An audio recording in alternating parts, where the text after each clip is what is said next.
ആരോ വന്നല്ലോ. നമ്മുടെ പാർട്ടിക്കാരാണെന്ന് തോന്നുന്നു.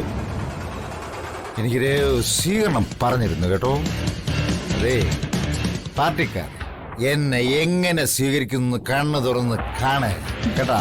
ഇവിടെ ജഗന്റെ മുമ്പിൽ മാത്രമേ എനിക്കൊരു വിലയില്ലാതുള്ളൂ. അവരുടെ മുമ്പിൽ എങ്ങനെയാണെന്ന് കണ്ടോ.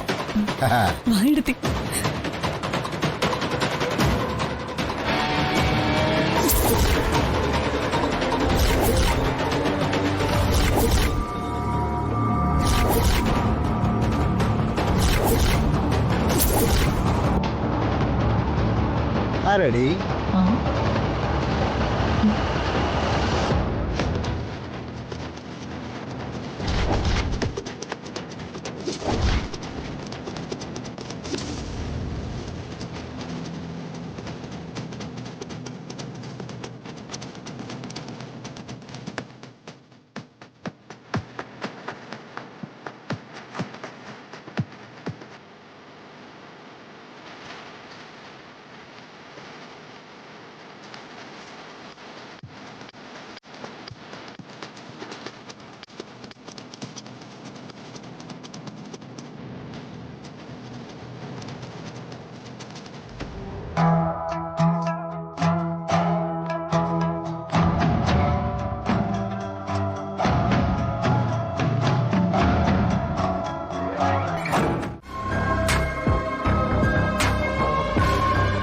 ഇത്രയും പേരേ ഉള്ളോ ഇവിടെ?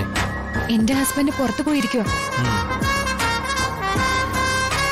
ഇത് ഞാൻ മകനാണ്. ഇതോ? ഇത് ഞാനിവിടുത്തെ മരുമകളാ. ഇവിടെ ഒരു റെയ്ഡ് നടക്കാൻ പോവുക, സഹകരിക്കണം. ആ തുണികളെല്ലാം സെറ്റിയിലേക്ക് വെച്ചേക്കാം.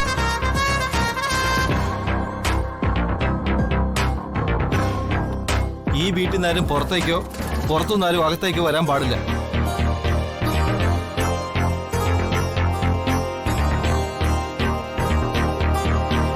ഒരു ഫോൺ കോൾ പോലും വിളിക്കാനോ അറ്റൻഡ് ചെയ്യാനോ പാടില്ല. താങ്കൾ വേണം അതൊക്കെ ശ്രദ്ധിക്കാൻ. ശരി സർ. എല്ലാവരും മൊബൈൽ ഫോൺ ടേബിളിലേക്ക് വെക്കൂ. വെക്കണം സർ.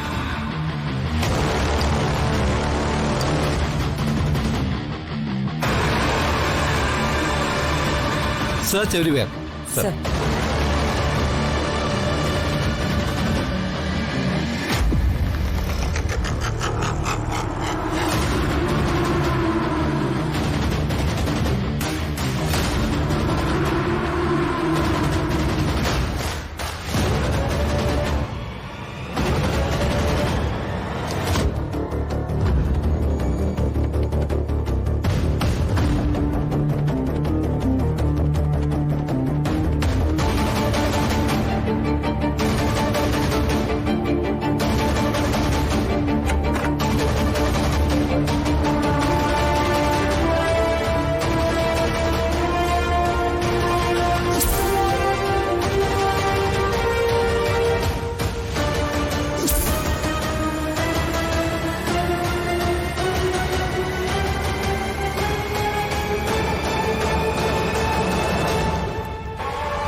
അച്ഛനെന്താ വിശ്വാസം വരുന്നില്ല അല്ലേ?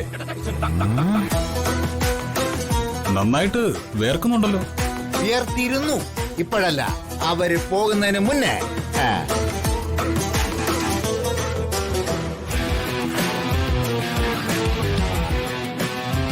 സാമ്പത്തിക ക്രമക്കേട് കാണിച്ച മുൻ MLA കരുണാകരക്കുറുപ്പിന്റെ വീട്ടിൽ ഇൻകം ടാക്സ് റെയ്ഡ് നടത്തിയിട്ട് ഒരു തെളിവും കണ്ടെത്തിയില്ലെന്ന് പറഞ്ഞാൽ വിശ്വസിക്കാൻ ബുദ്ധിമുട്ടുണ്ടല്ലേ? കോടികളുടെ സാമ്പത്തിക ക്രമക്കേട് കണ്ടുപിടിക്കാൻ പറ്റാതെ പോയതേ അവരുടെ കഴിവുകേടാ, അല്ലാതെ അച്ഛന്റെ ബുദ്ധിസാമർഥ്യം കൊണ്ടൊന്നുമല്ല. പിന്നെ നിന്റെ ഭാര്യയുടെ ബുദ്ധിസാമർഥ്യം കൊണ്ടാണോ? അല്ല, നിന്റെ പറച്ചിലേട്ടാ അങ്ങനെ തോന്നുവല്ലോ. അല്ല, ഏട്ടത്തി എന്താ ചോദിച്ചത്? എന്റെ ഭാര്യയുടെ സാമർഥ്യം കൊണ്ടാണോ അച്ഛൻ രക്ഷപ്പെട്ടത് എന്നല്ലേ? എന്നാ കേട്ടോ, വന്ദന തന്നെയാണ് കരുണാകരക്കുറുപ്പിനെ രക്ഷപ്പെടുത്തിയത്.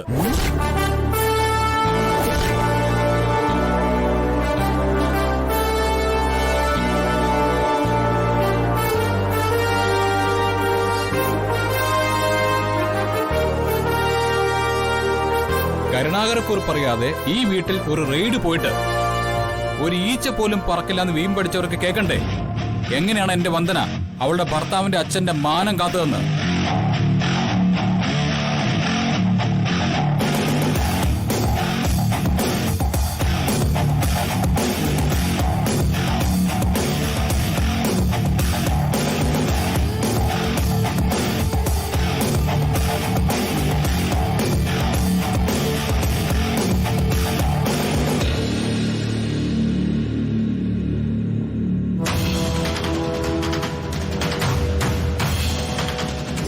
എനിക്ക് തോന്നുന്നത് അന്നത്തെ പോലെ ഈ ഫയലെല്ലാം എടുത്ത് കത്തിക്കാനായിരുന്നു അവളുടെ പ്ലാൻ എന്നാ. എങ്കിൽ അവളുടെ മരണമാ.